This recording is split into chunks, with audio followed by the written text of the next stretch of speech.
وقتتون بخیر. من سعیمم اینجا ایتالیان آکادمی. امیدوارم حالتون خوب باشه. امروز قراره که با هم یه گشت و گذاری توی یکی از قشنگ‌ترین آکادمی‌های ایتالیا، یعنی آکادمی بررا توی شهر میلان داشته باشیم. میخوام که از فضای آکادمی براتون یه ولاگی تهیه کنم، در موردش توضیح بدم و در آخر هم با هم یه گپ و گفتی داشته باشیم در مورد آزمون‌های ورودی که این آکادمی داشته و همین چند وقت پیش آزمون‌های ورودیش رو انجام داد. اما قبل از اون میخواستم که ازتون خواهش کنم تا مثل یک دوست و مثل یک رفیق از من و از این چنل حمایت کنید. هر نوع حمایتی، هم از لایک کردن، سابسکرایب کردن، به دوستاتون معرفی کردن، همه اینا کمک میکنه که این چنل جون بگیره و من قوت قلب بگیرم و بتونم به افراد بیشتری، به هنرجوهای بیشتری که قصد ادامه تحصیل تو ایتالیا رو دارم کمک کنم و از مشاورهای تحصیلی با هزینه‌های بالا بی‌نیازشون کنم. اگر هم به هر دلیلی حال نکردین حمایت کنین کاملا متوجه میشم. میریم با هم دیگه آکادمی بررا رو ببینیم.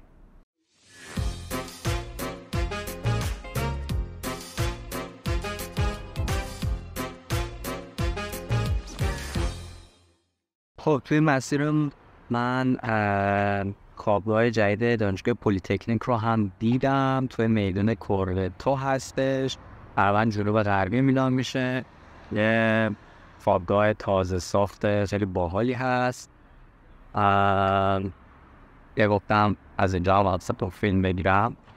میریم که سوار مترو بشیم. حالا بعداً هم یه ویدیو درست بکنم در مورد گرفتن بلیط‌های مترو و اینکه چجوری هزینه‌های کمتری برای بلیط‌های مترو بدیم و از تخفیف‌های دانشجویی برای بلیط مترو هم استفاده کنیم. خب مسیر رسیدن به بررا از این خیابون خیلی خفن یه ذره.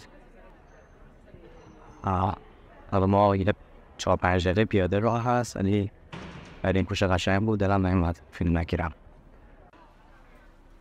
خب ما جلوی در ساختمون آکادمی هستیم. اینجا یه راهنمای خیلی جالبی هم گذاشتن که راههای رسیدن به اینجا رو میگه. 2 تا راه هست از مونته ناپلونه، از مترو مونته ناپلونه و مترو اسکای کیرولی. میتونین به آکادمی برسین که میشه اونجا. جلوی در دانشگاه هم یه بار خیلی باحال و یه خیابونی پر از کافه های قشنگ، اطرافش هم فروشگاه های خیلی زیادی دیده میشن.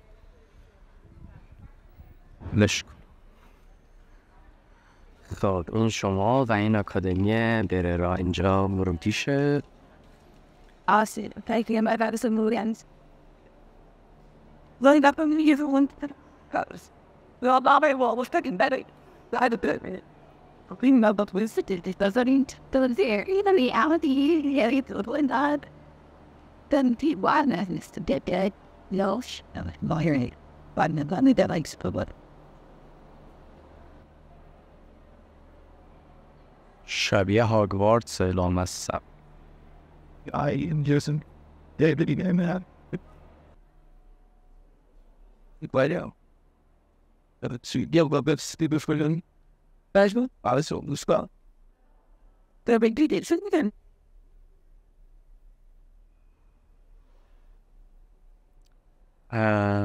اینطور که به نظر میاد اینجا کلاس های درس هستش.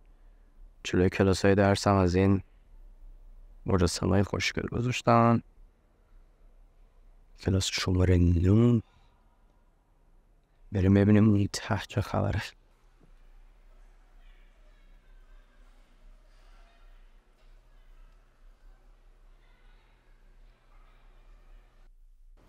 چون به نظر میاد که کتاب خونه‌شون باشه. اونا میرم ببینم چه خبره. شاید که جلومو نگیرم.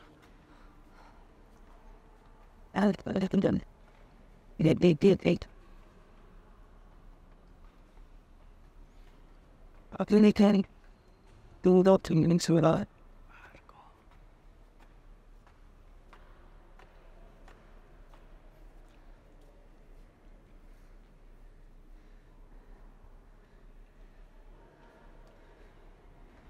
اینا رو اینجا پریز برق گذاشتن و وقت اتاق من یه دونه هم به زور داره. خدای انصافتو شکر. یه خانم موبایل خیلی گوگلی هم اومدن اینجا. خب کویت یه بیشتر زدن بهمون اجازه نمیدن جلو بریم.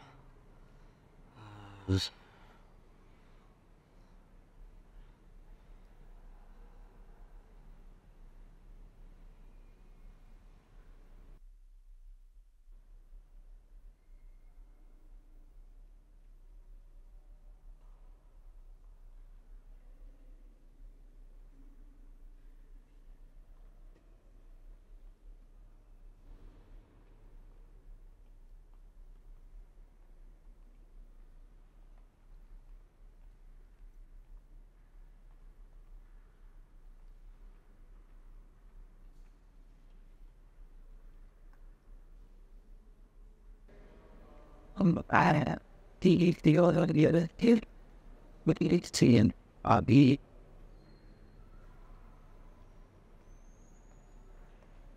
and with basically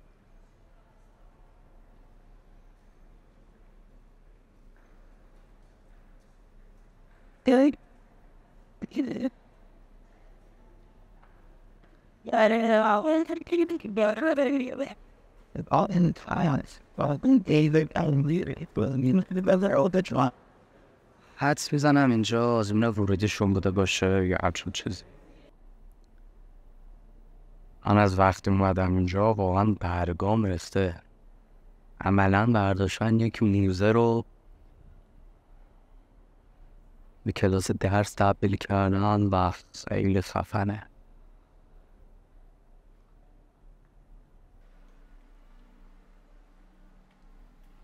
اینجایی که میبینید کلاس های درس و کارگاه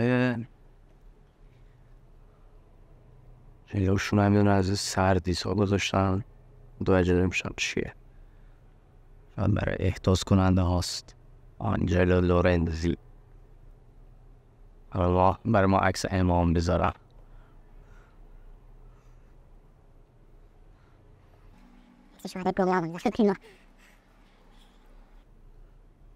اینجا همون اینجا نمیدونم کلاس درسه یا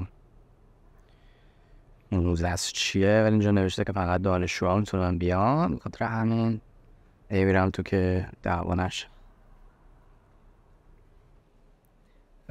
به صحبت چند نفرشون که گوش دادم متوجه شدم که آزمونای ورودیشونه و منتظرن که برن برای مصاحبه. خدا رو شکر سلطنت طلب نیستم، وگرنه با این یه عکس یادگاری میگرفتم. خدا رو شکر.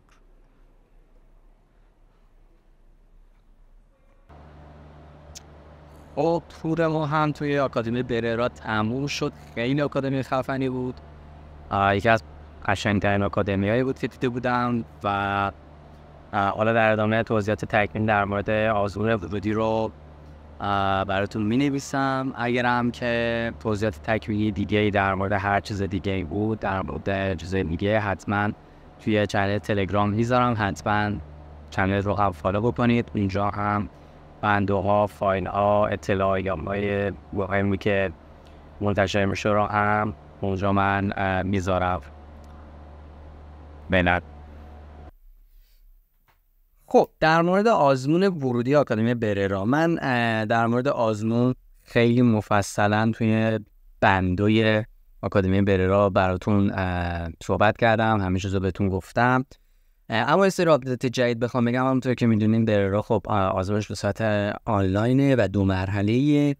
من با یکی از بچه‌ها که صحبت می‌کردم بهم گفتن که قسمت اولش کلاً یه صحبت 3-4 دقیقه‌ای بود با استادها، در مورد خودمون صحبت می‌کردیم و خب خیلی چیز فاصله پیچیده‌ای نبود. قسمت دوم که در مورد پورتفولیو بود، در مورد دبیرستان سوال کردن، در مورد که چرا این دانشگاه انتخاب کردیم، چرا این آکادمی، و حتی گفتش که حتی یادش رفته بود که بگم پورتفولیو تو نشونمون بده و خودش اعلام کرده بود و بعداً واسهشون ایمیل کرده بود. در این حد فرمالیته هست، به خاطر همین خیلی خودتون رو نگران نکنید و از اونجایی که محدودیتی تو گرفتن دانشجو تعیین نکرده، خب قبول شدن توش خیلی راحت تره. مثلا آکادمی بولونیا برای سری از رشته 25 نفر رو فقط قبول میکنه اما آکادمی بررا صراحتاً گفته که هیچ محدودیتی در نظر نگرفته، هر چقدر که بتونه، هر چقدر که دانشجو خوب باشن، آکادمی ظرفیت داشته باشه، دانشجو میپذیره. به خاطر همین میتونین بررا رو توی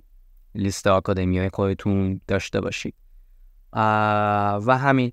امیدوارم که موفق باشید.